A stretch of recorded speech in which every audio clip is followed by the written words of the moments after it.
I knew birthdays could be messy, but I never expected mine to end with my sister's hands shoving a cake into my face so hard, the world snapped sideways. I remember the smear of frosting, the sting of blood mixing into it, and Alexis's laughter. Bright, sharp, deliberate as I hit the floor. People rushed in only to shrug. They didn't see the solid, jagged ice sculpture hidden beneath the buttercream. They didn't feel the warmth of my own blood running down my neck, meeting the freezing draft of our Chicago brownstone. To them, it was just a party foul. To me, it was the first time I saw the truth. That was the moment I realized family isn't always safe. Drop a comment and let me know where you're listening from and what time it is for you right now. I'd love to know who's standing with me in our community. The ER was bright, too bright. Every fluorescent tube overhead felt like it was vibrating against my skull. Dr. Evans stood over me, his expression unreadable, holding a tablet that contained the secrets of my own skeleton. He told me about the orbital fracture first. A clean break, he called it. He asked if I had been hit with something metal. I told him no. Just a cake. Just a birthday joke. He didn't laugh. He didn't even smile. Instead, he swiped the screen and turned it toward me. "Kelsey," he said, his voice dropping an octave. "I'm not just worried about your eye. I'm worried about this." He pointed to a ghost on the screen, a white line across my left ribcage. "This is an old fracture," he said. "Healed. But poorly. Maybe 3 years old. 3 years ago." The memory hit me not as a thought, but as a physical sensation. I felt the phantom air leave my lungs. I tasted the carpet of the brownstone hallway. I heard Alexis screaming that I was clumsy, that I had tripped over my own feet. But I hadn't tripped. She had hip-checked me into the banister. "And this," Dr. Evans continued, tapping my right wrist. "Spiral fracture. Typical of a twisting motion." My wrist throbbed in sympathy. Senior year. The accident during the ski trip where my bindings were mysteriously loose. I remembered the snow in my mouth. The snap. The way my mother sighed and said I was ruining the vacation. And here, he mapped out my body like a war zone. That's when I understood. My clumsiness wasn't a biological flaw. It was a conditioned response. My body had been keeping the score the entire time, recording every shove, every trip, every poisoned meal that made me dizzy enough to fall. I hadn't been suffering from vertigo. I had been suffering from Alexis. I looked at Dr. Evans. "It wasn't vertigo," I whispered. "No," he said, closing the tablet. "It wasn't." I didn't go back to the party. I went back to the silence. The brownstone stood on the Gold Coast like a fortress against the Chicago winter. Its windows, dark eyes staring out at the lake. When I unlocked the door, the house smelled of expensive lilies and old dust. It was the smell of secrets. I went straight to my room, my archive. I work as a junior archivist for the city, organizing the chaotic history of Chicago into neat, searchable boxes. I realized then that I had been doing the same thing with my own life. Only I had been filing the evidence under the wrong labels. I pulled out my journals. I've kept them since I was 12. I started flipping pages, looking for the data points. May 12th, 2014. Felt dizzy after lemonade. Alexis made it. Tripped on the rug. October 3rd, 2016. Rug in the hallway moved again. Sprained ankle. December 25th, 2018. Locked in the sauna. Door jammed. Alexis found me an hour later. I laid the notebooks out on the floor. It wasn't just a list of accidents. It was a timeline of escalation. It's called the boiling frog effect. You put a frog in warm water and slowly turn up the heat. And it won't jump out because it adjusts to the temperature until it boils to death. I had adjusted to the cruelty. I had normalized the violence because it was dressed up as sisterly roughhousing. As just a joke. As my own failing body. I had accepted the premise that I was the broken one. Never realizing that the environment itself was designed to break me. I wasn't clumsy. I was hunted. The door handle turned. The lock clicked. My mother, Jennifer, was home. And she wasn't coming to check on my concussion. She was coming to manage the PR. I closed the journal. I didn't hide it.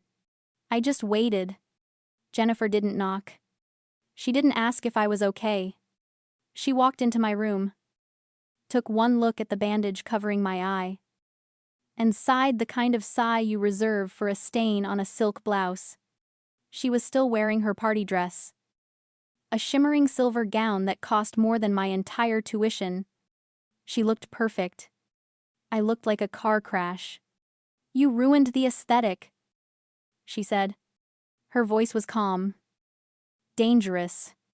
Alexis had a vision for that livestream. Do you know how many followers were watching when you decided to collapse? I didn't decide to collapse, I said. My voice flat. Alexis shoved me into a block of ice. Don't lie. Kelsey. We all saw you. You had one of your spells. Your vertigo. Vertigo. That was the word they used to bury me. For 10 years. Every time I was hurt. Every time I was poisoned. Every time I was pushed. It was just my vertigo acting up. It was the convenient medical label that turned me from a victim into a liability. It wasn't vertigo, I said. And Dr. Evans agrees. Jennifer's eyes narrowed. She walked over to my desk, picking up a framed photo of us from years ago, back when I still tried to smile for the camera. She set it face down. Dr. Evans is a stranger. We know your history. We have the records. She leaned in close, smelling of expensive wine and malice. Here is what is going to happen. You are going to post an apology video. You are going to say you felt dizzy. You slipped. And you are so sorry for ruining your sister's big moment. And if I don't, then we stop pretending, she said. If you can't control these episodes. Kelsey. Maybe you aren't safe to live alone. Maybe you need professional help. In a facility, we have the medical history to prove you're unstable. One phone call to Dr. Aris. And you're in a 72-hour hold for self-harm. The threat hung in the freezing air. She wasn't just threatening to cut me off. She was threatening to lock me away. She was weaponizing the very injuries they had inflicted on me to prove I was crazy. It was a perfect circle of abuse. I looked at her. Really looked at her. And realized there was no mother there. There was only a manager protecting her brand. I'll think about it. I lied. Good, she said, smoothing her dress. Fix this, Kelsey, or I will. She walked out, leaving the door open. I didn't cry. I didn't panic. I waited until I heard her heels click down the hallway. And then I grabbed my coat. I wasn't going to fix it. I was going to burn it down. I slipped out the back service entrance into the alley. The wind cut through my coat. But I didn't care. I needed to get to the one person who knew exactly what kind of monsters lived in the Gold Coast. I needed Aunt Amber. I hailed a cab and gave the driver the address of a diner on the south side, far away from the manicured streets of my childhood. My phone buzzed in my pocket. Jennifer. Probably. Or Alexis demanding an update. I turned it off. I was done listening. It was time to start talking. The diner smelled of burnt coffee and old grease. a stark contrast to the sterile lilies of the brownstone. Aunt Amber was sitting in a corner booth, looking like a shark in a tailored suit that cost more than the building we were sitting in. She didn't hug me when I slid into the seat opposite her. She just looked at the bandage on my face, her eyes cold and calculating. "Happy 25th birthday, kid," she said. "You survived." "Barely," I replied. "Jennifer is threatening to commit me. She says I'm unstable." Amber didn't look surprised. She reached into her leather briefcase and pulled out a thick stack of documents, sliding them across the chipped formica table. "Of course she is," Amber said. "She's on a deadline. Read the highlighted section." I looked down. It was a trust document. Legal jargon dense and impenetrable. But Amber had marked one paragraph in neon yellow. The Eleanor Vance Trust. Beneficiary, Kelsey Vance. Corpus $1,500,000. My breath hitched. "Grandma left me money." "She left you everything," Amber corrected. She knew Jennifer would burn through it on clothes and parties. She knew Alexis was a black hole of need. So she locked it up. "The trust was set to release to you fully yesterday. On your 25th birthday." But I never got it. "Read the next paragraph. Section 4. Paragraph B." I read it aloud, my voice trembling. "In the event that the beneficiary is deemed medically incapacitated, mentally unstable, or unable to manage their own affairs by the age of 25, control of the trust shall revert to the legal guardian and the secondary beneficiary." The world stopped spinning. It snapped into a terrifying, crystal clear focus. "The vertigo," I whispered. "The fainting spells. The accidents. It wasn't just cruelty." "Kelsey," Amber said, her voice dropping low. "It was a portfolio. They've been building a medical paper trail for a decade. Every time they poisoned your food to make you dizzy. Every time they loosened a rug to make you fall. Every time they dragged you to a doctor to complain about your clumsiness, they were documenting your incapacity." I felt sick. I thought they hated me. I thought I was just the scapegoat. The punching bag they used to make themselves feel big. But it was never about hate. It was about business. It was a 10-year fraud scheme designed to steal my inheritance the second I turned 25. The cake smash wasn't a prank. It was a Hail Mary pass. They needed a severe head injury, a concussion, something that would justify a 72-hour psych hold right as the clock struck midnight on my birthday. They needed me incompetent so they could sign the checks. "They aren't just bullies," I said, looking up at Amber. "They're criminals." Amber smiled. And it wasn't a nice smile. It was the smile of a lawyer who smells blood in the water. "Exactly," she said. "And now that we know the game, we aren't going to play defense anymore. We're going to bury them." She tapped the table. "You're going back to that house. You're going to let them think their trap is working. And when they spring it, we're going to be ready." I nodded. The fear was gone, replaced by a cold, humming precision. I wasn't the clumsy sister anymore. I was the beneficiary. And I was coming to collect. I returned to the brownstone at 7 o'clock. The house was dark, save for a single lamp burning in the formal living room.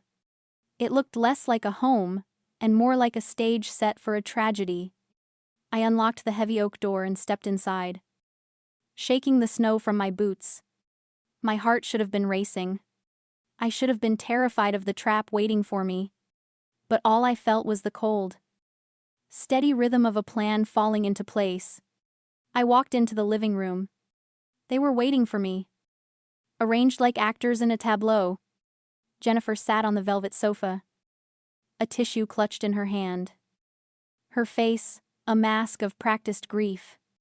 Alexis was curled in the armchair, nursing a cup of tea, looking fragile and tragic. And standing by the fireplace, looking grave and professional, was Dr.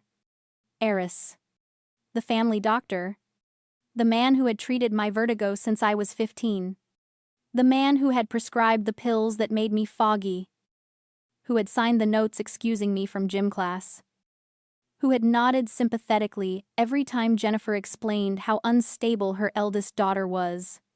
"Kelsey," Jennifer said, her voice trembling. "Thank God you're home. We've been so worried." "Worried?" I repeated. "Is that why Dr. Eris is here, for a house call?" Dr. Eris stepped forward. He was a small man with soft hands and expensive suits. "Hello, Kelsey. Your mother called me. She's very concerned about your behavior tonight. The outburst at the party. The flight." "It wasn't an outburst," I said, walking further into the room. "It was an injury." "Self-inflicted," Alexis whispered, loud enough to be heard. She looked up at me, her eyes wide and innocent. "Mom told him everything. Kelsey, how you threw yourself into the cake. How you've been talking about ending things." The lie was so bold, so perfectly crafted. I almost admired it. They weren't just claiming I was clumsy anymore. They were claiming I was suicidal. It was the nuclear option. Jennifer stood up and walked toward me, reaching out a hand I didn't take. "We can't watch you destroy yourself anymore. Sweetheart, we love you too much to let you suffer.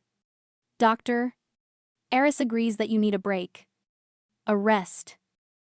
She gestured to the coffee table. A stack of papers sat there, crisp and white. I didn't need to read them to know what they were. Involuntary commitment forms. A 72-hour psychiatric hold. "It's just for observation," Dr.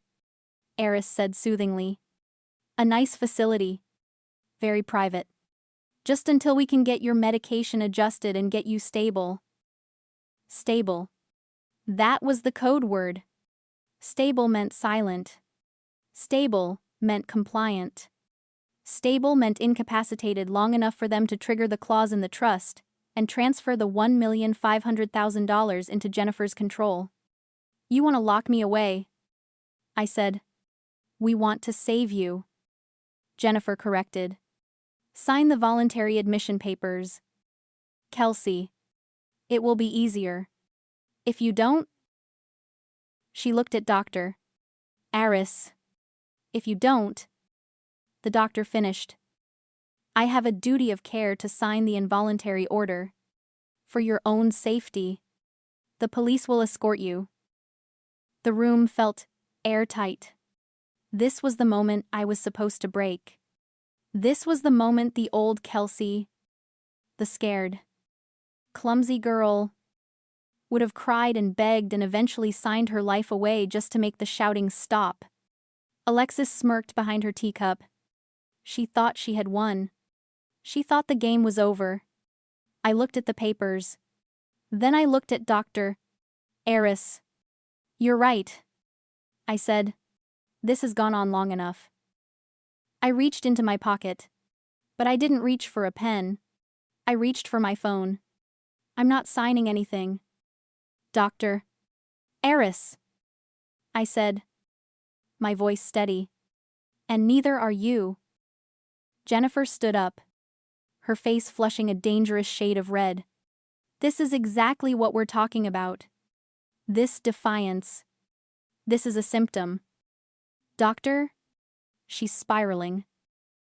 "No," I corrected. "I'm evidencing." I opened the app synced to the vintage silver locket hanging around my neck. It looked like a cheap heirloom. Something picked up at an estate sale. But inside was a high-fidelity microphone Aunt Amber had gifted me 3 days ago. "Just in case," she had said. Because monsters rarely whisper when they think no one is listening. You said I threw myself into the cake. Alexis, you told the doctor I was suicidal. Alexis rolled her eyes. Confident in her victory. We're just trying to help you. Kels. Stop making a scene. Let's listen to the scene, I said. I turned the volume up to the maximum and pressed play. The audio was crisp, cutting through the silence of the room like a knife. First, the background noise of the party, the chatter, the clinking glasses, the low hum of music. Then, the sound of boots crunching on snow as someone stepped close to the microphone. And then, Alexis's voice. Not the sweet, concerned sister voice she was using now. The real one. The one that dripped with boredom and cruelty. Happy birthday. Clumsy. Let's get you that brain injury mom needs. Then the sound of impact, wet, heavy, sickening. The gasp of the crowd. The silence. I hit pause. The room went absolute zero. Alexis looked like she had been slapped. Her mouth hung open, the teacup trembling in her hand until it rattled against the saucer. The color drained out of Jennifer's face so fast, I thought she might actually faint. But I wasn't looking at them. I was looking at Dr. Eris. The doctor was staring at my phone as if it were a bomb. He wasn't a stupid man. He knew exactly what he had just heard. He had just heard a confession to premeditated assault with intent to cause bodily harm. Specifically, to facilitate a fraudulent medical diagnosis. He had just heard the sound of his medical license evaporating if he signed those commitment papers. That's out of context. Jennifer stammered. Her voice shrill. It was a joke. It's just a prank. Doctor. You know how sisters are. It sounded like intent. I said, looking Dr. Eris in the eye. And if you sign that order, doctor, you become an accessory to fraud? The police have a copy of this recording. So does my lawyer. Doctor. Eris didn't say a word. He didn't look at Jennifer. He didn't look at Alexis. He closed his leather bag with a snap that echoed like a gunshot. I cannot be involved in this, he said, his voice tight. Do not call my office again. Mrs. Vance. Doctor. Wait. Jennifer lunged forward, grabbing his arm. She's manipulating you. She's the sick one. He shook her off, almost violently, and walked out the front door. The slam shook the windows. Suddenly, the room felt very big, and Jennifer and Alexis looked very small. The script had flipped. The stage they had set for my tragedy was now the setting for their own funeral. Alexis stood up, her hands shaking. You be. Sit down. I said. I didn't shout. I didn't have to. The command was absolute. And for the first time in 23 years, Alexis sat. You didn't just hurt me, I said, walking toward them. You recorded your own confession. You handed me the key to the handcuffs. It's illegal to record people without consent. Jennifer hissed, trying to regain control, trying to find an angle. Not in a one-party consent state, I replied, and definitely not when it captures the commission of a felony. I looked at the ice sculpture of a family they had tried to maintain. It was melting all over the expensive Persian rug. The game is over. Mom, and you both lost. I didn't wait for them to speak. I didn't wait for the inevitable bargaining, the tears, or the threats. I reached into my coat pocket and pulled out a thick manila envelope Aunt Amber had prepared. It hit the coffee table with a heavy, final thud. That is a copy of the police report I filed regarding the assault, I said, and underneath it is the fraud investigation Amber opened this morning. The trust fund has been secured in a separate account under her supervision. You can't touch it. You can't touch me. Jennifer stared at the envelope like it was a death sentence. In a way, it was the death of her lifestyle, her reputation, and her control. I turned and walked out of the living room, leaving them amidst the wreckage of their own making. I went upstairs to my room one last time. I didn't pack everything. I didn't want the clothes Jennifer had bought me to shape her image. I didn't want the trinkets that were just props in their stage play. I packed my journals. I packed my laptop. I packed the few photos where I looked genuinely happy, mostly candid shots Amber had taken. I zipped the bag shut. It was light. Freedom, I realized, doesn't weigh very much. Standing in the hallway, looking at the closed doors of the house that had been my prison, I thought about the lie we are all told about family.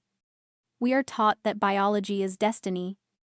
We are taught that cutting ties is a failure, a sin, an act of betrayal. But that is the myth that keeps the cycle spinning. Leaving isn't an act of hate. It is an act of radical self-preservation. You cannot heal in the same environment that broke you. You cannot dry off while you are still standing in the ocean. I wasn't leaving because I wanted to hurt them. I was leaving because I finally loved myself enough to stop letting them hurt me. I was cutting the cord not to kill the connection, but to save the life on the other end, my own. I walked down the stairs. I didn't look into the living room. I opened the heavy oak door and stepped out into the Chicago night. The wind hit me instantly. A wall of ice coming off the lake. Yesterday, this cold would have felt like an assault. It would have made my bones ache. But tonight, it felt different. It felt clean. It felt sharp and honest and new. I took a deep breath, filling my lungs with the freezing air. And for the first time in 25 years, I didn't feel dizzy. I felt steady. I walked down the steps of the brownstone and didn't look back. If you've ever had to walk away to save yourself, I want you to know, you didn't break the family. You broke the cycle. Share this story if you agree that peace is worth the price.